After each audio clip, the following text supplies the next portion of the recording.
আমার বাসা এবার আমার ওয়াইফ তারপরে আমার আব্বা আম্মা এখানে তো থাকে ফ্যামিলি স্কুলের সাথে মসজিদ হাউস একটা হয়েছি মসজিদ যেটা আছে কন্যারে মসজিদের একেবারে পাশে পিছনে বলো দাদা মসজিদের পিছনে ফ্যামিলি স্কুলের যে মসজিদটা ওটার পিছনে আমাদের বাসা এখন।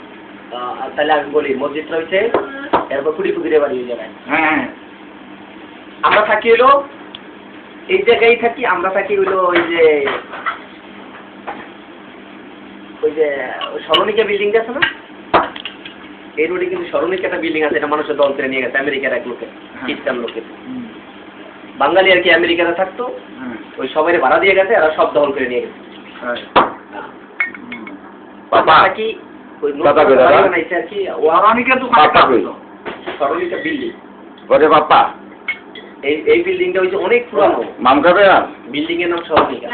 এখন তো সরকার বানাইছে সরণিকা, ধরণিকা, মায়া বৈভূতি বানাইছে না, বড় বড় বিল্ডিং গুলারে সরকার নাম দিছে।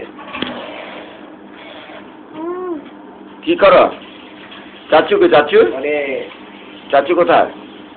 ওখান থেকে আর কি আমরা কিনে এখন অনেক কিছু। বাসা কোথায় তাহলে চাচু কোথায় চাচু? আমরা তো মসজিদের কাছে।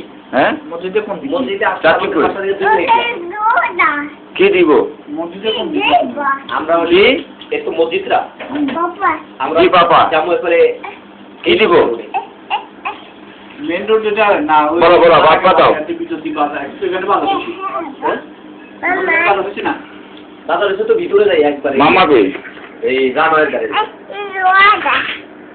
হ্যাঁ ওই অত দূরে না, আমরা হলো মসজিদ থেকে ওই যে কুড়ি ফুটের বাড়িতে আছে না